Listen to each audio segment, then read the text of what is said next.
नमस्कार दोस्तों। आज हम जिस टॉपिक के बारे में बात करेंगे, जिस पे हम चर्चा करेंगे, उसका नाम है ऋग्वैदिक कालीन आर्थिक व्यवस्था।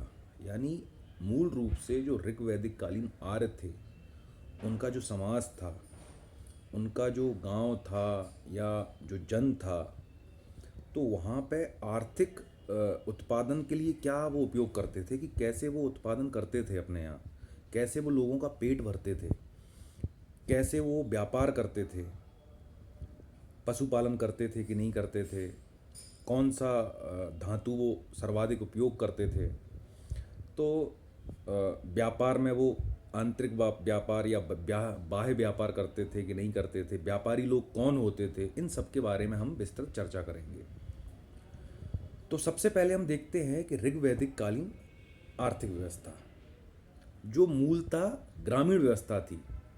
यानी ऋग्वैदिक कालीन जो आर्य थे वो गांव में निवास करते थे, और पूर्ण रूप से उनकी जो अर्थव्यवस्था थी वो ग्रामीण अर्थव्यवस्था थी, जो कि पशुपालन एवं कृषि पर आधारित थी। पशुपालन उनका मुख्य धंधा था। यानी मेन जो काम था, आज की डेट में जैसे हम देखते हैं कि भारत एक कृषि प्रधान देश है, लेकिन जब ऋग्वैदिक कालीन आर्यों की बात करेंगे तो हम बोलेंगे कि ऋग्वैदिक कालीन आर्य जो थे वो पशु प्रधान थे, और जो कृषि थी वो गौण अवस्था में थी, इतनी डेवलप नहीं थी, लेकिन पशुपालन बहुत विकसित अवस्था में था उस कंडीशन के हिसाब से। अब उसमें भी वो गाय का सर्वाधिक पालन करते थे। गाय क्यों? क्योंकि गाय इतनी ज़्यादा पवित्र मानी गई है ऋग्वेद में और ऋग्वेदिक आर्यों के द्वारा, और आज हमारे भारतवर्ष में, कि एक तो गाय से दूध मिलता था, तो लोगों को प्रोटीन मिलता था, पोषण मिलता था। साथ ही उसका जो मूत्र होता था, गौमूत्र, एवं गाय का जो गोबर होता था, उससे जैविक खाद बनता था, जो कि कृषि में मदद करता था। तो जो ऋग्वैदिक कालीन आर्य थे ना, वो गाय के इर्द गिर्द उनकी अर्थव्यवस्था इतनी घूमती थी कि इवन जो युद्ध भी होते थे कबीलों के बीच में, वो गाय की खोज के लिए होते थे। और युद्ध के लिए जो नाम उन्होंने दिया वो गविष्टि दिया। गविष्टि मतलब युद्ध।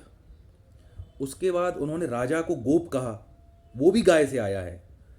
उसके बाद उन्होंने गाय को अगन्या कहा, यानी जिसको मारा नहीं जा सकता। इसलिए आज हमारे देश में गाय को इतना पवित्र माना जाता है, और गौ हत्या को एक महापाप माना जाता है। हम सपने में भी नहीं सोच सकते गौ हत्या के बारे में। तो ऋग्वैदिक कालीन जो आर्य थे वो पशुपालन करते थे, साथ में खेती भी करते थे, अनाज उपजाते थे, जैसे कि चावल हो गया। उसके बाद आपका बेजर एक होता है, मैं उसका एग्जैक्ट वर्ड नहीं बता रहा, लेकिन गेहूं की तरह ही होता है, लेकिन उस पर छिलके रहते हैं। जौ जिसको बोलते हैं हमारे यहाँ, हाँ जौ। जौ की खेती होती थी, तिल की खेती होती थी। तिल से जो तेल निकलता था, उससे उससे हवन किया जाता था, यज्ञ किए जाते थे, इसलिए तिल का बड़ा महत्व है हमारे सनातन धर्म में। उसके बाद जब हम बात करते हैं कि वहाँ पे कौन सी हस्तशिल्प, यानी हस्तशिल्प का मतलब कलाकारी, यानी क्या वो बनाते थे, क्या उनके शिल्प थे, तो सीधी सी बात है कि जब कृषि कार्य उन्होंने किए होंगे, पशुपालन उन्होंने किया होगा, तो दूध को, अनाज को स्टोर करने के लिए उनको बर्तन की ज़रूरत पड़ी होगी। अब आज की तरह पॉली बैग तो होते नहीं थे, हर चीज़ काय में इकट्ठी रहती थी, संग्रहण करके रखना होता था, तो कोई ना कोई बर्तन चाहिए। तो सबसे पहले उन्होंने मिट्टी के बर्तन बनाए, क्योंकि आग की खोज हो चुकी थी, पहिए की खोज हो चुकी थी। और मिट्टी के बर्तन बनाने के लिए सबसे पहले तो मिट्टी और जो कुम्हार का चाक, उस पर जब वो मिट्टी के बर्तन बनते थे तो उसको आग में तपाया जाता था। इस प्रकार मिट्टी के बर्तन बनना चालू हुए, तो उसको बोलते हैं हम शिल्प को कुंभकारी। उसके बाद बढ़ई गिरी कि भैया घर बनाना है, खटिया बनाना है, तख्त बनाना है, या राजा का सिंहासन बनाना है, तो लकड़ी को जो तराशते थे, उससे जो पलंग बनाते थे, जो घर बनाते थे, तो वो बढ़ईगिरी एक शिल्प हो गया। उसके बाद बुनाई हो गई, जैसे कपड़ों की बुनाई, कपास होता था उस टाइम पे, तो कपास से कपड़ों की बुनाई होती थी। और साथ ही साथ में धातु कला भी प्रचलित थी, और धातु के रूप में दो मुख्य धातु उपयोग होते थे, एक तो तांबा और एक सोना। तो तांबा को उन्होंने बोला अयस, और सोने को बोला स्वर्ण।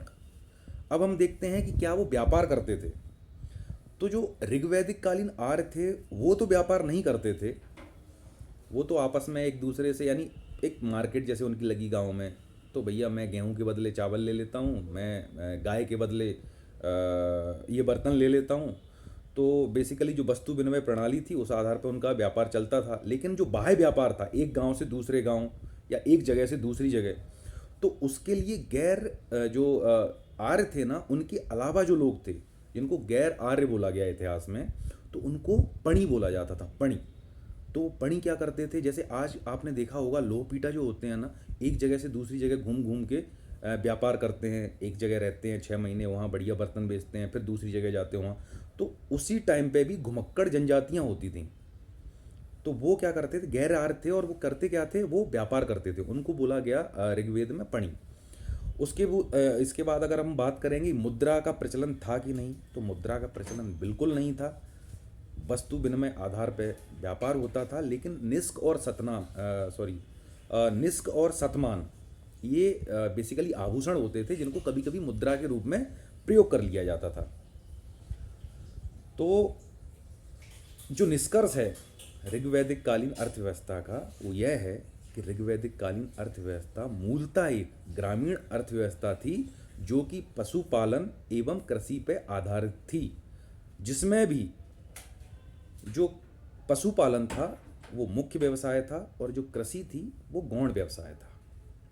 तो आपको समझ में आ गया होगा कि ऋग्वैदिक कालीन आर्यों की अर्थव्यवस्था कैसी थी, कैसे वो अर्थ उपार्जन करते थे। वो गाय पालते थे, वो दालों की खेती करते थे, वो तिल की खेती करते थे, वो जौ की खेती करते थे, वो कपास की खेती करते थे, पर बहुत छोटे रूप में, आज की तरह नहीं। वो शिल्प वगैरह भी बनाते थे, उन्होंने कुम्हार के बर्तन भी बनाए, उन्होंने तख्त भी बनाए, उन्होंने राजा का सिंहासन भी बनाया, उन्होंने लकड़ी के घर भी बनाए, उन्होंने व्यापार भी किया, लेकिन आर्यों ने नहीं, जो गैर आर्य थे, तो उनको पणी बोला जाता था। वो सोना और तांबा यूज़ करते थे, वस्तु विनिमय प्रणाली के आधार पर उनका व्यापार होता था। तो इस प्रकार यह ऋग्वैदिक कालीन आर्यों की अर्थव्यवस्था थी। धन्यवाद। जय हिंद, जय भारत।